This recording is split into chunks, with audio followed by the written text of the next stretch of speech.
Okey, assalamualaikum guys. Di sini saya nak tunjukkan satu model telefon iaitu model Poco X3. Okey. Model ni dia masalah dia kalau tuan-tuan tengok dia keluar terus stuck logo padam, lepas tu keluar balik berulang-ulang sehingga bateri anda habis. Okey.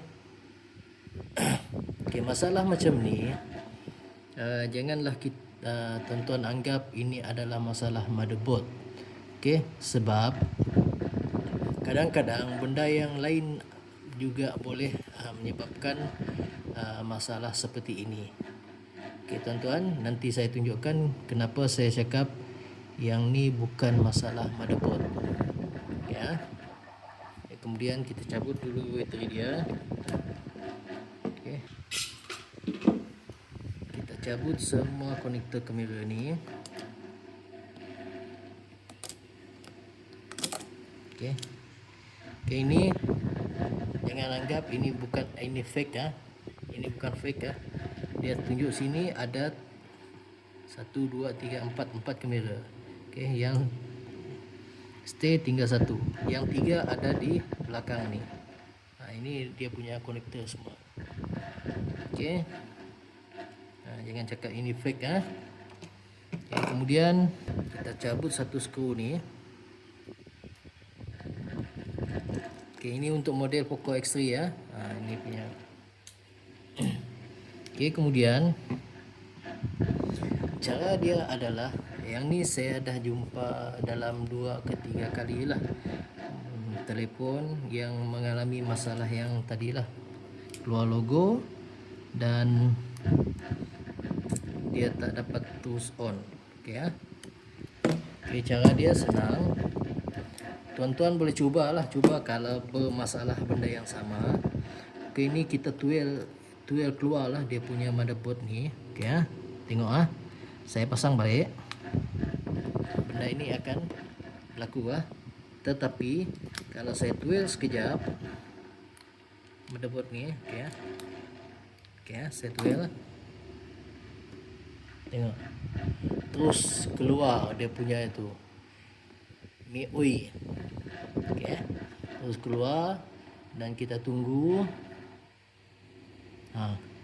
Terus dapat buka.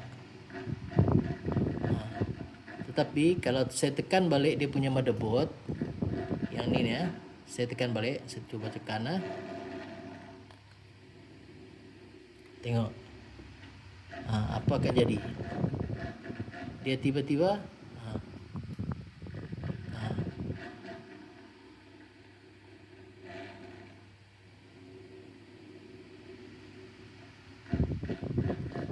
okey, berlaku masalah yang tadi. Okey.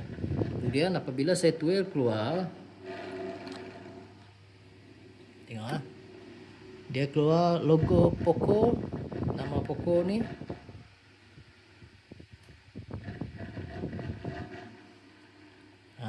Terus dapat.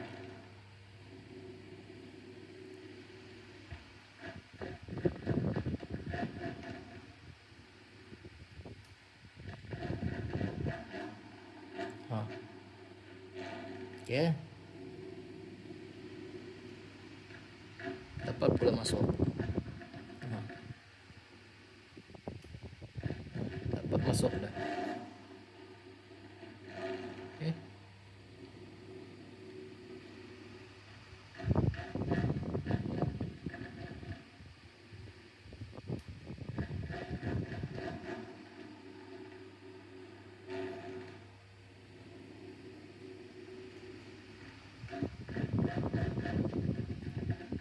Dah boleh.